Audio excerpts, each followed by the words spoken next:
Christ. But there's been lots of embodiments of that. For Mesopotamians, it was Marduk. Marduk was the savior figure. He had eyes all the way around his head, and he spoke magic words. That was his fun. That's what made him different from all the other gods. And he was elected by all the other gods to be their king. And then he went out and fought Tiamat, who's a great dragon, and made the world out of her pieces. One of his names was he who makes ingenious things out of the combat with Tiamat. Well, that's what human beings do, is they go out into the unknown, into chaos, and they make ingenious things out of it. That's what we do. And so that Marduk was the founder of Mesopotamian civilization. And you could think about all those tribes came together to make Mesopotamia. They all had a god. And so then those gods went to war. And out of that war of gods, a meta-god emerged. That was Marduk. And Marduk is one of the sources for the figure of Christ. That happened all over the place. Like, you see the admirable man, then you see 10 admirable men, and you think, wow, those guys have something in common. That's what you remember about them, you see? You remember the heroic things they've done, because they stick in your memory, because they fit the pattern. And then you start telling the story about the heroic things that a bunch of them did. It all amalgamates together. And then you come out with your culture hero, your god. Then there's like 50 tribes, they each have their own gods. Well, what are you going to do then? The gods go to war over centuries. And then they elect a new god, Marduk, in the case of the Mesopotamians. And he's the thing that goes out and fights the dragon of chaos and makes the world. It's like, yeah, that's exactly what he is. You do that with truth, because truth introduces you to chaos. Why do you think, though, it's so much of an issue with males as opposed to females in our society? Maybe females already have enough to do. Like, really. Like, maybe men have to take this on voluntarily. That's what it looks like to me. Because, like, you can screw around till you're 50. You can still have a family. You got time. And you can sit down and do nothing if you want. You can do it. So, but you shouldn't, because it's horrible to do that. And people who do it know it. Like, it's meaningless. It's a funny thing about meaninglessness. There's no such thing. When people say their lives are meaningless, that isn't what they mean. They mean, I'm in pain and anxious all the time. That's what they mean. Those are meanings, man. You don't get neutral. You know, I'm just sitting around and not feeling anything. It's like, no, right, no one is. Sorry, that doesn't happen. Right, so when you say do nothing, that your life is meaningless if you're doing nothing. What do you mean by doing nothing? Well, by not accepting any responsibility, by not lifting a great load, by not acting out the archetype of the hero. That's what people are. That's what men are. If they're anything. They're mythological heroes, if they're anything. Through some path, whatever it be. There's lots of paths. I mean, so look, there's an old medieval idea. This is the idea of the imitation of Christ. This is something that Jung elaborates on a lot. He believed, this is one of the things that he said, was that the proper goal of a Christian, roughly speaking, is to enact the meta pattern of Christ's life in their own, to make it their own story. And so, what did he mean by that? Well, part of it is, see, one of the things that characterizes the mythological figure of Christ, let's say, is that he takes on the burden of mortality voluntarily. He accepts it as a precondition of existence. And we have to do that because otherwise we get resentful. Like, life is hard, make no mistake about it. People's lives are tragic.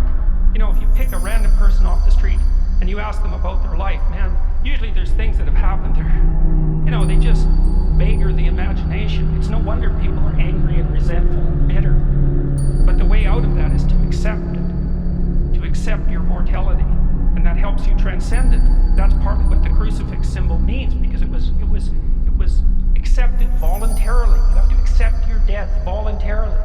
That's part of the path of the hero. It's a very difficult thing to do, obviously. What's your alternative? Yeah, obviously. You know, I think people are constantly searching for that thing that you just described, the thing of meaning, you know, having meaning in this life. And that meaning has a different definition for everybody. I mean, everybody's meaning is different. I mean, your meaning might be very different than mine or Jamie's. I mean, you kind of have to have your own path. And I think that's also one of the reasons why people are so confused, is because you're thrust into an early age into a very rigid system of education, and then of jobs, and then of career structure, where you're in this place, and most people don't feel like that's what they're supposed to be doing. And we feel very alienated by the very structure of society that we are embedded in. Of course. Well, one of the, there's two primary masculine mythological figures. One is the wise king, and the other is the king who devours his own son. Right? That's the patriarchy that the feminists are always talking about. Well, of course, it's always there. So society is a destructive force. It doesn't care about you as an individual. It needs you to be part of society. It needs you to adopt the norms and to squelch your peculiar individuality and to be a cog and to be socialized and, to hem yourself in and control yourself and not be impulsive. Yeah, it's a tyrant. But the thing is, society isn't only a tyrant. That's the thing. It's like, how about a little gratitude in there? Well, people have a hard time with this because we like it when a thing is only one thing. But society is always two things. It's the thing that alienates you and the thing that's your benevolent father. Always. Now, sometimes it tilts harder towards the tyrant, and that's not so good. But that's an archetypal reality.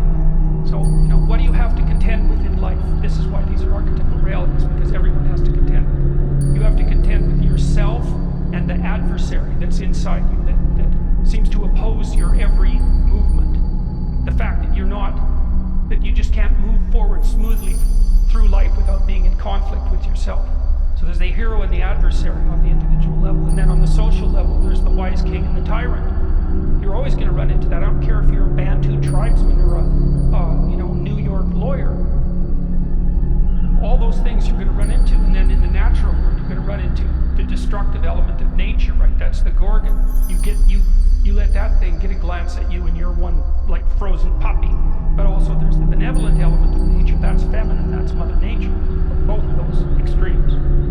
So, and that's the world, that's the archetypal world. It's because it's eternal as far as human beings are concerned. Those things are always there. That's our true environment. It's not these things we see around us. They're lasting no time. These other things last forever. And that's what we're adapted to. We're adapted to the things that last forever. So, but yet we go through this finite life searching for meaning. Well, and it's funny to note where meaning seems to locate itself. You want a meaning that justifies the suffering. It's something like that. That's a transcendent meaning. It's like, this is hard, but it's worth it. Okay, so what do? Pick something worth it. Right? That's partly what I try to get people to do with that future authoring program. They say, okay, look, here's a place to start. You got your miserable self right now. It's like 3 to 5 years out. Imagine what your life could be like if you had what you would give yourself if you were taking care of yourself. What would life be like? Just come up with an idea even about that. And so then people do that. And then they write out a plan to attain it. And then the college kids are like 30% more likely to stay in university if they do that, especially if they're men. Because men need a purpose. I think women have a purpose. Now they have 2 purposes. They're going to have a family. That's a major purpose, man. Like, just give birth. So that's no joke. And then you're devoted to something for like 20 years. You got your adventure right there. Yeah, but a lot of women find great offense in someone saying that, especially a man saying that, mansplaining that a woman's purpose is to breed, right? I mean, isn't that a giant issue that a lot of women have? I didn't say that was the only purpose. I know that you did. Oh, yeah, people have an issue with it, but it's like, grow up. If you're a sophisticated person, as far as I'm concerned, how many important things are there in life? Well, one of them's family. Like, it's as simple as that. Now, you might say, well, family isn't the end-all solution. It's like, yeah, well, thanks for pointing that out. I've dealt with plenty of pathological families, but it's a huge part of life. You have a mother and a father, you have children, it places you in the world. And with any society look, there's a reason societies worship the Virgin Mother of the Child. It's because societies that don't die. And so people say, well, that relationship between mother and child isn't the only thing. Okay, fine, it's still a sacred thing. And you miss it. You miss it. If you're female, you miss that at your peril. Now, that doesn't mean there aren't women who should miss it. Because maybe they have another purpose that transcends that. But that's rare. Very rare. And I would caution any women listening, if they're young, not to be deluded into the idea that their career will be of such high quality that it self-evidently trumps